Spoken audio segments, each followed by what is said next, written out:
অসীম মেহেরবান এবং বিশেষ করুণাময়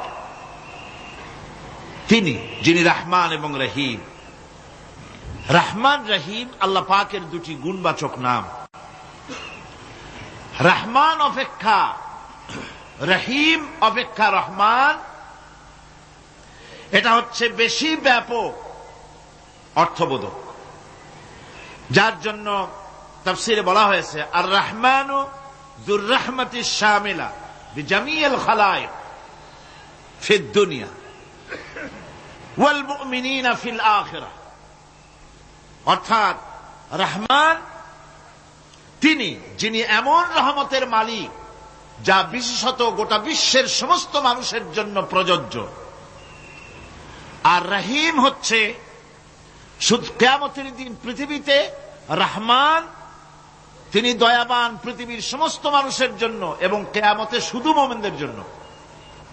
রহমান কিয়ামতে শুধু মুমিনদের জন্য। আর রহিম হচ্ছে আর রহিম যুর রাহমাতি শামিলা লিল মুমিনিনা ইয়াউমিল কিয়ামা। রহিম হচ্ছে শুধুমাত্র কিয়ামতের দিন আল্লাহ রাব্বুল আলামিন শুধু মুমিন লোকদের জন্য এই বিশেষ দয়া কিয়ামতের দিন করবেন। এখন রহমান হচ্ছেন পৃথিবীর সমস্ত মানুষের জন্য, সমস্ত প্রাণীর জন্য। তার দান থেকে কেউ বঞ্চিত থাকবে না, সকলের জন্য তার দানের দরজা অবারিত, উন্মুক্ত।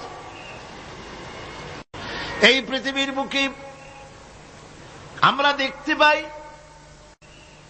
মানুষ তার বন্ধুদেরকেই দেয়, শুধু সরকার হোক আর সাধারণ মানুষ হোক, আপনজনদেরকে নিজের দলকেই বেশি দেয়। কথা ঠিক কিনা? নিজের দলের প্রতি, আত্মীয় স্বজনের প্রতি স্বজন প্রিয়তা মানুষের শরীরের ভিতরে রোগ হিসাবে কাজ করে, আর এভাবে করে নিজের দল আর আত্মীয় স্বজনকে বেশি করে সুযোগ সুবিধা দেয়। শত্রুকে কেউ দেয় না, শত্রুকে কেউ ডেকে ডেকে কোনো জিনিস দিতে চায় না বা দেয় না। আল্লাহ রাব্বুল আলামিন এমন রহমান, এমন দয়াবান, এমন মেহেরবান, যারা তার ইবাদত করে, যারা তাকে স্বীকার করে, আল্লাহ বলে তাকে যারা সেজদা দেয়, আল্লাহ পাক তাদেরকেও দেন। আর যারা আল্লাহকে অস্বীকার করে, আল্লাহ রাব্বুল আলামিনকে মানে না, তার গুণাবলী কি স্বীকার করে না, তার অস্তিত্ব স্বীকার করে না, তারপরেও আল্লাহ রাব্বুল আলামিন কোন নাফরমান বান্দাকেও রহমত থেকে বঞ্চিত করেন না। সে যেই হোক, বেনামাজি হোক, মুরতাদ হোক, নাস্তিক হোক, তারপরে আল্লাহর অনুগ্রহ থেকে সে বঞ্চিত থাকে না। কথা ঠিক কিনা? বরং এটাই আমরা দেখি, নামাজি, দিনদার, পরেজগার মানুষ তার বরং কম থাকে, সে বরং কম পায়। বাড়ি নাই, ঘর নাই, কলকারখানা নাই, আর নামাজ রোজা করে না, হজ যাকাত করে না, আল্লাহর সাথে বিরোধিতা করে, আল্লাহরে মানেই না, বলে দেয়ার ইজ নো গড, স্রষ্টা বলতে কেউ নাই, এই ড্রিঙ্ক অ্যান্ড বি মেরি, এই হচ্ছে তাদের থিওরি, তাদের দর্শন, তাদের ফিলসফি। এই জাতীয় লোকগুলি বরং দেখা যায় তারা ক্ষমতা পায়, বাড়ি হয়, গাড়ি হয়, কল হয়, কারখানা হয়, সম্মান পায়। এটা কেন? এর কারণ হচ্ছে আল্লাহ রাব্বুল আলামিন এই পৃথিবীর কোনো মূল্য দেন না। এই পৃথিবীর মূল্য যদি আল্লাহ পাকের কাছে একটা মশার দানার তুল্য যদি হতো, আল্লাহ পাক বিদ্রোহীদেরকে, কাফেরদেরকে এক ঢোক পানি আল্লাহ পাক গিলতে দিতেন না। এবার চিন্তা করেন, আল্লাহর ব্যাপারে যে দৃষ্টান্তটা দেওয়া হয়েছে, দৃষ্টান্তটা কত গুরুত্বপূর্ণ। মশার দানার তুল্য, মশার দানার তুল্য এই পৃথিবীর দাম নাই আল্লাহর কাছে। আপনাকে যদি কেউ 10 লক্ষ মশার দানা বহু কষ্ট করে জোগাড় করিয়া যদি কেউ দেয়, তাহলে আপনি কয় টাকা দিয়ে কিনবেন? 4 পয়সা দিয়েও একজনে বলছে 4 পয়সাও দিবে না। তাহলে বোঝেন এর কোনো মূল্য নাই। একটা মশার দানার তুল্য মূল্য আল্লাহ পাক এই পৃথিবীর দেন না, যার কারণে অবারিত উন্মুক্ত হস্তে আল্লাহ পাক সমস্ত মানুষের জন্য, প্রাণী জগতের জন্য তিনি করুণা করেছেন সকলকে। এই করুণাময় রহমান আল্লাহ পাক তিনি গুনাহগারদেরকে, যারা আল্লাহ পাকের ফরমাবরদারি করতেছে, তাদেরকে সকলকে আল্লাহ পাক সমানভাবে তার জিনিসগুলিকে তিনি দিয়ে দিচ্ছেন। এটা হচ্ছে রহমান। আর রহিম হচ্ছে, হাদিস শরীফে বলা হয়েছে, আর রহমানু রহমানুদ দুনিয়া ওয়াল আখিরাহ, আর রহিম রহিমুল আখিরাহ। মোমেন রহমান তো শুধু আল্লাহ পাক দুনিয়া এবং আখিরাতের জন্য, আর রহিম শুধুমাত্র আখিরাতের জন্য।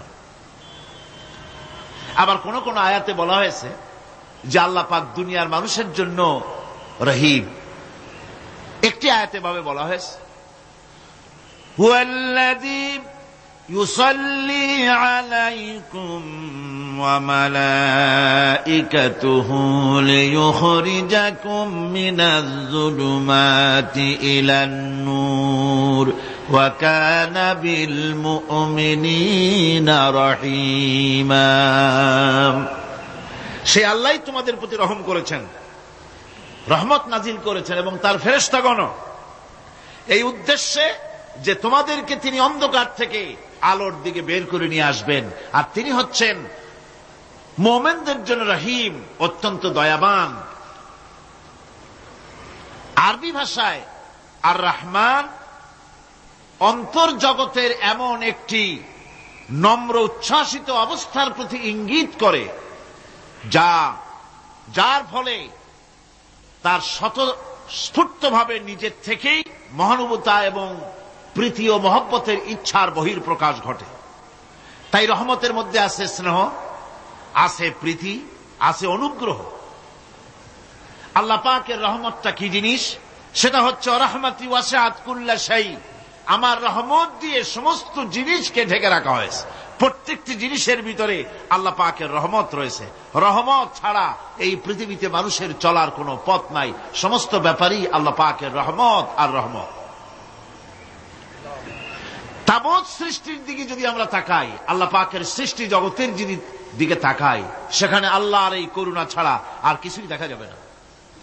কোরআনে কারিমে বলা হচ্ছে, وَسَخَّرَ لَكُم مَّا فِي السَّمَاوَاتِ وَمَا فِي الْأَرْضِ جَمِيعًا مِّنْهُ إِنَّ فِي ذَلِكَ لَآيَاتٍ لِقَوْمٍ يَتَفَكَّرُونَ। আকাশ ও পৃথিবীতে যা কিছু আছে তা সব কিছুই আল্লাহ রাব্বুল আলামিন মানুষের তো করে দিয়েছেন। যেভাবে পারো সেভাবে তাকে কাজে লাগাও। সমস্ত জিনিসকে আল্লাহ পাক মানুষের অনুগ্রহ করে দিয়েছেন, তার খেদমতের জন্য, তার কাজের জন্য তৈরি করেছেন, মানুষের কাজের জন্য। সাখারা শব্দ দিয়ে বোঝানো হয়েছে সকল বস্তুই মানুষের অনুগত, মানুষ যেন তা দিয়ে তার নিজের কাজ সম্পাদন করতে পারে। অন্য আয়াতে বলা হয়েছে, আল্লাহুল্লাযী খালাকাস সামাওয়াতি ওয়াল আরদা ওয়া আনজালা মিনাস সামাই মাআন ফাআখরাজা বিহি মিনাস সামারাতি রিজকান লাকুম ওয়া সাখখারা লাকুমুল ফুলকা লিতাজরি ফিল বাহরি বিআমরিহি ওয়া সাখখারা লাকুমুল আনহার। আল্লাহ রাব্বুল আলামিন তিনি আকাশ সৃষ্টি করেছেন, জমিনকে সৃষ্টি করেছেন, এবং আকাশ থেকে পানি বর্ষণ করেছেন, তা দিয়ে ফসল উৎপাদন করেছেন। এই ফসলের পিছনে আল্লাহ পাকের কি বিরাট রহমত কাজ করতেছেন আপনি লক্ষ্য করেন। কাদার ভিতরে, কর্দমাক্ত জমিনের ভেতরে আপনি বীজ বপন করেছেন। কর্দমাক্ত জমিনের ভেতরে বীজ বপন করে বাড়ি গিয়ে আপনি ঘুমিয়ে আছেন।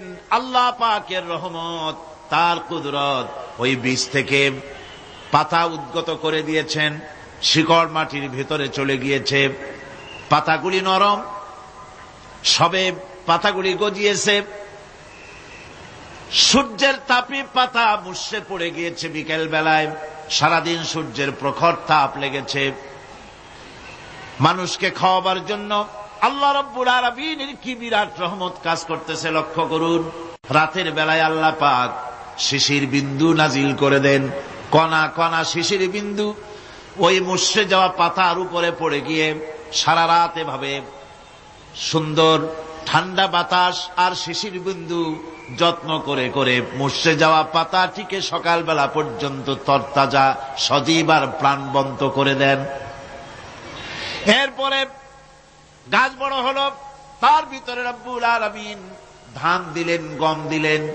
এভাবে করে যত্ন করে তার শুরু থেকে শেষ পর্যন্ত প্রত্যেকটি গাছকে খাদ্য ব্যবস্থাকে আল্লাহ রব্বুল আলামিন নিজ যত্নে নিজ কুদরতে আপন রহমতে সবগুলিকে লালন পালন করে মানুষের হাতে তুলে দিলেন। মানুষকে আল্লাহ পাক সর্বশ্রেষ্ঠ মর্যাদা দান করেছেন, যার কারণে আল্লাহ পাক বলেছেন ওয়ালাকাদ কাররামনা বানি আদম, আদম সন্তানকে আমি সম্মান দিয়েছি, মর্যাদা দিয়েছি। আর সেই মর্যাদা দেওয়ার কারণে যত খাদ্য তার সামনে পেশ করেছি, আল্লাহ পাক আপন রহমতে সব খাদ্যগুলিকে প্যাকেট করে বান্দাদের সামনে হাজির করে দিয়েছেন। কোন খোলা খাবার দেওয়া হয়নি, কারণ মানুষ হচ্ছে আল্লাহ পাকের শ্রেষ্ঠ মেহমান, মর্যাদা সম্পন্ন প্রাণী, মর্যাদা সম্পন্ন মেহমান এই মানুষ। তার সামনে কলা দেওয়া হলো কভার করে, প্যাকেট করে। আনারস বলেন, আম বলেন, কাঁঠাল বলেন, যত রকমের ফল আল্লাহ পাক দান করলেন, বেদানা বলেন, আপেল বলেন, সমস্ত ফলগুলিকে, খাবারগুলিকে আল্লাহ পাক প্যাকেট করে করে আপন রহমতে বান্দাদের সামনে হাজির করে দিয়েছেন। তার এত দয়া, তার দয়াই আকাশ থেকে বৃষ্টি হয়, সেই বৃষ্টিতে ফসল ফলে। তার দয়ায়, তার রহমতে তিনি পানি মানুষের আয়ত্তে করে দিয়েছেন। এই পানির উপরে জাহাজ পরিচালনার জন্য আল্লাহ পাক সুযোগ করে দিয়েছেন। জাহাজ পরিচালনা করা হচ্ছে সমুদ্রের ভেতরে মানুষের জন্য। এভাবে করে আল্লাহ পাক সব জিনিসকে তার সুযোগের মধ্যে এনে দিয়েছে। এরপরে আল্লাহ পাক বলছেন ওয়াআতাকুম মিন কুল্লি সালতুমুহু ওয়া ইন তাউদ্দু নি'মাতাল্লাহি লা তুহসুহা ইন্নাল ইনসানা লাযালুমুন কাফফার। আল্লাহ পাক বলেন, তোমাদের প্রতি আল্লাহ পাকের দয়া, তার রহমত, তার করুণা এত বেশি, তোমাদের সকল চাহিদা তিনি পূরণ করেছেন, কোন চাহিদা বাকি রাখেন নাই। আমাদের চাওয়ার আগে আমাদের যা কিছু প্রয়োজন আল্লাহ রাব্বুল আলামিন সব সাপ্লাই করেছেন। যেরকম সুবহানাল্লাহ। ওই আল্লাহ পাক বলেন ওয়া ইন তাউদ্দু নি'মাতাল্লাহি লা তুহসুহা, বান্দারে আমার নিয়ামত যদি গণনা করো, গুনতে গুনে গুনে গুনে আমার নিয়ামতকে গুনে শেষ করতে পারবা না। এত অসংখ্য নিয়ামত ছড়িয়ে ছিটিয়ে রেখেছি বিশ্ব জুড়ে, সর্বত্র সব জায়গায় আমার করুণার ছোঁয়া তোমার চোখের সামনে পড়বে। আল্লাযী জাআলা লাকুমুল আরদা মাহদা وَجَعَلَ لَكُمْ فِيهَا سُبُلًا لَعَلَّكُمْ تَهْتَدُونَ। আল্লাহ পাক যিনি জমিনকে, এই পৃথিবীকে তোমাদের জন্য বিছানার মতো বিছায় দিয়েছেন, আর বিচরণের জন্য সমতল পথ তৈরি করে দিয়েছেন। এই পৃথিবীটা তোমার জন্য কি সুন্দর করে আল্লাহ পাক একটা গালিচার মতো করে বিছায় দিয়েছেন, সবুজ ঘাস তাতে রয়েছে। এই পৃথিবীর মাটি আল্লাহ পাক মানুষের জন্য কি সুন্দর ঘাটিতে পরিণত করে দিয়েছেন। এই মাটির আল্লাহর রহমতটা দেখুন, একদিকে মাটি নরম, আবার এমন নরম নয় যে 10 তলা 20 তলা 50 তলা বিল্ডিং করলে পরে এর ভারের চোটে ভিতরে ঢুকে যাবে, এরকম নরম নয়। যেখানে যতটুকুন প্রয়োজন ফসল ফলাবার জন্য বৃষ্টি দিয়ে মাটি নরম করে ফসল ফলাবার ব্যবস্থা করা হয়। আবার বিল্ডিং তৈরি করার জন্য মাটি যেমন শক্ত হওয়া দরকার তেমন শক্ত আল্লাহ পাক করে দিয়েছেন। এখন তো 130, 35, 40 তলা পর্যন্ত, তারও বেশি তলা বিল্ডিং তৈরি হচ্ছে। আমি 135 পর্যন্ত উঠেছি আমেরিকায়, 135 তলা বিল্ডিং। এটা উঠতে 39 সেকেন্ড লাগে মাত্র। এখন এদের লিফটটা কি পাওয়ারফুল চিন্তা করেন, সা করে একটা শব্দ হয় আর আপনি দেখছেন যে 135 তলার ছাদের উপর উঠে গেছে। নিচের দিকে তাকাইলে মানুষগুলো ছাগলের ছাওয়ার মতো এতটুকু এতটুকু দেখা যায়, গাড়িগুলো পিঁপড়ার মতো দেখা যায়। এগুলি নতুন নতুন প্রযুক্তির মাধ্যমে তৈরি করা হচ্ছে। এখন এই বিশাল বিল্ডিং, এত ওজন, এই ওজন ধারণ করার জন্য মাটিকে আল্লাহ পাক ভারসাম্য, শক্তির ভারসাম্য দান করেছেন। এটাকে আল্লাহ পাক নরমও করেছেন আবার শক্তও করেছেন। এই মাটি, এই পৃথিবী আমাদের জন্য বিশাল এক নিয়ামত আল্লাহ পাক করে দিয়েছেন, ফসল ফলাবার জন্য, চলাফেরার জন্য। আবার এই মাটি যেন আপনাকে নিয়ে নড়াচড়া করতে না পারে। মাঝে মাঝে ভূমিকম্প হয় না? পৃথিবীতে ভূমিকম্প জোন যেগুলি আছে সেগুলি হচ্ছে Japan, China, turkey, Iran, America, এরকম বিভিন্ন দেশে ভূমিকম্পের জোন, এগুলি ভূমিকম্প এলাকা। আমাদের এসব দেশে ভূমিকম্প কম হয়, তবে ইদানিং একটু একটু শুরু হয়েছে। আল্লাহ যেন এই ভূমিকম্পের গজব থেকে আমাদেরকে বাঁচান। এত আস্তে আমিন বললেন কেন? আল্লাহ পাক কি প্রচন্ড ক্ষমতার মালিক। তিনি রহমত করে এ জমিনকে সুন্দর স্থিতি স্থাপক, একটা স্থিতিশীলতা করে দিয়েছেন। এই পৃথিবী যেন আমাদের নিয়ে নড়াচড়া করতে না পারে, সেজন্য আল্লাহ পাক পাহাড় সৃষ্টি করেছেন। চট্টগ্রামে পাহাড় আছে না? রাঙামাটি, খাগড়াছড়ি, বান্দরবান পাহাড় আছে না? আচ্ছা, লোকেরা এই পাহাড়ের উপকারিতা বোঝে না, সমানে পাহাড় কাটে। যারা পাহাড় কাটেন তারা আত্মঘাতী কাজ করেন, তারা পৃথিবীর মানুষের ক্ষতি করেন। পাহাড় আল্লাহ পাক তৈরি করেছেন। আল্লাহ কোন জিনিস খেলতামাশার জন্য তৈরি করেন নাই। গতকাল এই আয়াতটি আমি পড়েছিলাম,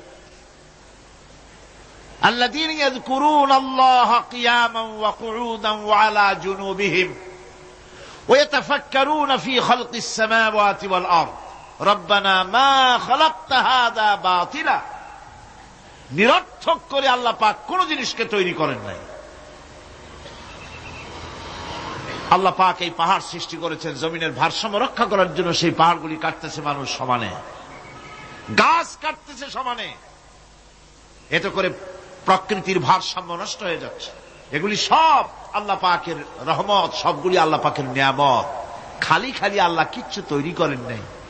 ব্যাংকগুলারে জনমের মতো খাইয়া ব্যাঙের ব্যবসা করে, চীনের কাছে ব্যাংক বিক্রি করে এখন বাংলাদেশ মহাবিপদে পড়েছে। এখন ব্যাংক কোথায় পাওয়া যায় তাই তালাশ করে, কারণ এই ব্যাঙের উপকারিতা আগে জানা ছিল না। এত কীটনাশক ওষুধ ছড়ানো লাগতো না। কীটনাশক ওষুধ ছড়িয়ে জমিনের উর্বরা শক্তির 12টা বাজানো হচ্ছে। আল্লাহ পাক আপন কুদরতে, আপন রহমতে অসংখ্য ব্যাংক তৈরি করে দিচ্ছে, যাতে করে অতিরিক্ত পোকামাকড় গুলিয়েরা ধরে ধরে খাইয়া ফেলে। আল্লাহ পাকের এগুলি কিভাবে নষ্ট করা হলো। আর এখন কীটনাশক ওষুধ দিয়ে সর্বনাশ করা। আর কীটনাশক ওষুধ আনা হচ্ছে ভারত থেকে, ইন্ডিয়া থেকে। ভারত থেকে কীটনাশক ওষুধ আর সার জানা হচ্ছে, তা দিয়ে বাংলাদেশের মাটির উর্বরা শক্তি আরো নষ্ট হচ্ছে। আপনারা জিজ্ঞেস করবেন চাষীদের কাছে কিভাবে নষ্ট হচ্ছে। সুতরাং আল্লাহ পাক খেল তামাশায় বস্তু করে কিছুই তৈরি করেন নাই, সবগুলিকে আপন রহমতে তৈরি করেছেন মানুষের সৃষ্টি জগতের জন্য, যার দ্বারা মানুষ উপকৃত হতে পারবে। এর জন্য তিনি হচ্ছেন রহমান। বলেন তিনি কি? রহমান। আল্লাহ রাব্বুল আলামিন জমিন সৃষ্টি করলেন, পাহাড় দিলেন, গাছপালা তরুলতা তৈরি করে দিলেন। এরপরে আল্লাহ পাক বলছেন, তাকিয়ে দেখো সমুদ্রের দিকে, ওয়া হুয়াল্লাযী সাখারাল বাহরা লিতাকুলু মিনহু লাহমান তারিয়্যান ওয়া তাস্তাখরু মিনহু হিলিয়াতান يلبسونها সমুদ্রের দিকে লক্ষ্য করে দেখো, এই সমুদ্রকে তোমাদের অনুগত করে দিয়েছি। এর মধ্যে রয়েছে তাজা মাছ মাংস রয়েছে, এর ভিতরে রয়েছে তোমাদের পরিধানের অলংকারাদির জন্য মূল্যবান সম্পদ রাখা হয়েছে সমুদ্রের মধ্যে। বিজ্ঞানীরা বলেছেন পৃথিবীর উপরিভাগে যা আছে মাটির তলায় তার থেকে অনেক বেশি বেশি মূল্যবান জিনিস আছে। আছে না মাটির তলায় মূল্যবান জিনিস? কি আছে? কি আছে? খনিজ দ্রব্য আছে, সোনা আছে, লোহা আছে, তেল আছে। তেল যে শুধু সৌদি আরবে, কুয়েতে আর কাতারে, বাংলাদেশে তেল নাই এটা ঠিক না। আমাদের দেশে তেল আছে, আল্লাহ তেল আমাদের দেশে দিয়েছেন, তবে অতটা না হলেও কিছুটা তো দিয়েছেন। আমাদের দেশে চা আছে, পাট আছে, আমার দেশেও তেল আছে। মাঝে মধ্যে তেলের কুয়া সিলেটের হরিপুর থেকে, বাখরাবাদ থেকে, ভোলা থেকে, বিভিন্ন জায়গা থেকে তেলের কুয়া বের করে দেখানো হয়। তেল আছে। যারা ক্ষমতাসীন, যারা সরকার, যারা দেশ চালাও, যদি আমারে সেজদা দাও, যদি নামাজি হও, কোরআনের সাথে বিরোধিতা যদি না করো, যদি কোরআন সুন্নাহর শাসন প্রতিষ্ঠা করো, এ ধরনের অসংখ্য তেল বের করে দেব। কিন্তু বারবার উমরা করে, হাতে তসবিহ ধারণ করে, মাথায় পট্টি বেঁধে যদি ইসলামের সাথে নাফরমানি করা হয়, তোমাদের তেল আল্লাহ পাক বের করে ছাড়বেন। আল্লাহ পাক বাহানা পছন্দ করেন না। এই জমিনে ফসল আছে, অসংখ্য ফসল আল্লাহ পাক দিয়েছেন, অসংখ্য খনিজ পদার্থ আল্লাহ পাক দান করেছেন। সেই খনিজ পদার্থগুলি আল্লাহ পাক, খনিজ দ্রব্যগুলি আল্লাহ পাক দিবেন মোমেনদের হাতে। কাদের হাতে দিবেন? আল্লাহ পাক বলেছেন, ওয়ালাউ আন্না আহলাল কুরা আমানু ওয়াত্তাকাউ লাফাতাহনা আলাইহিম বারাকাতিম মিনাস সামাই ওয়াল আরদ। দেশের লোকেরা, জনপদের লোকেরা যদি আমার উপর ঈমান আনে আর আমার কি ভয় করার নীতি যদি অবলম্বন করে চলে, তাহলে ওই দেশের মানুষের জন্য আকাশ আর জমিনের সব বরকতের দরজা আমি আল্লাহ খুলে দেব। নিয়ামতের অভাব নাই, যথেষ্ট নিয়ামত আল্লাহ পাকের আছে। তাহলে বললাম, এই পৃথিবীর উপরিভাগে যত নিয়ামত আছে, পৃথিবীর ভেতরে এর থেকে কম নাই। কত ভিতরে? এই ভিতরে যাওয়ার জন্য একবার একটা চেষ্টা হলো। আমেরিকার ওকলাহামা সিটি, এটি একটি স্টেট। এই স্টেটের পাশে একটা জায়গা বেছে নেওয়া হলো, যে পৃথিবী, তাদের ধারণা ছিল যে মাটি খুঁড়তে খুঁড়তে এর পৃথিবীর অপর পৃষ্ঠে যাওয়ার জন্য একটা আন্ডারগ্রাউন্ড রাস্তা করা যায় নাকি। ছোটবেলায় পড়ছিলাম এক ভূগোলে একটা বইতে, যে কেউ যদি আমাদের দেশ থেকে, এখান থেকে মাটি খোঁড়া আরম্ভ করে, তাহলে মাটি খুঁড়তে খুঁড়তে একদিন না একদিন আমেরিকায় পৌঁছে যাবে। কোন ভিসা টিসা লাগবে না, VD7, DB7, 97 লাগবে না, এমনি যাইতে পারবে। মানুষেরা চেষ্টা করলো মাটি খোঁড়া। মাটি খুঁড়তে খুঁড়তে পৃথিবীতে এটাই ছিল প্রথম এই দুঃসাহসিক পরিকল্পনা। 6000 ফিট পর্যন্ত মাটি খনন করার পর কোন কুল কিনারা করতে না পেরে তারা এই দুঃসাহসিক পরিকল্পনা ছেড়ে দিল। কিন্তু গবেষণার শেষ হয়নি। যারা গবেষণা করেছেন তারা গবেষণালব্ধ, তাদের অভিজ্ঞতা তারা লিখেছেন যে পৃথিবীর অন্তত 180 মাইল গভীর পর্যন্ত তাদের একটা আইডিয়া হয়েছে যে পৃথিবীর মাটির নিচে অসংখ্য খনিজ দ্রব্য রয়েছে, অসংখ্য নিয়ামত এই পৃথিবীর মাটির ভিতরে আল্লাহ পাক লুকায় রেখেছেন। ওর তলায় কি আছে বিজ্ঞানীদের মাথায় এখনো ঢোকে নাই। এই পৃথিবীর উপরে যা আছে ভেতরের থেকে আল্লাহ পাক বেশি রেখেছেন। এরপরে সমুদ্রের ভয়াল দৃশ্য দেখলে পরে মানুষের কলিজা ভীত, প্রকম্পিত, সন্ত্রস্ত হয়ে যায়। কথা ঠিক কিনা? যত বড় বাহাদুর হোক, সমুদ্রের ঢেউর মধ্যে যদি পড়ে, বাহাদুরি আর থাকে না। ঠিক কিনা কন? যতই বড় আল্লাহ নাই, কিন্তু সমুদ্রে গেলে আর অসুবিধা হয় না। সমুদ্রের ঢেউয়ের মধ্যে যখন মানুষ পড়ে, আল্লাহ পাক বলেছেন দাল্লা মান তাদউনা ইল্লা ইয়াহু, একমাত্র আল্লাহ ছাড়া সবাই কি ভুলে যায়? আমি দেখেছি সমুদ্রের দরিয়ার ভিতরে ঢেউ যখন শুরু হয়, অমুসলিমরা পর্যন্ত তাদের ভাষায় স্রষ্টাকে যা বলে সে নাম ভুলে গিয়ে সকলের মুখ থেকে বেরোয় আল্লাহ আল্লাহ আল্লাহ। আল্লাহ বাঁচাও। সমুদ্রের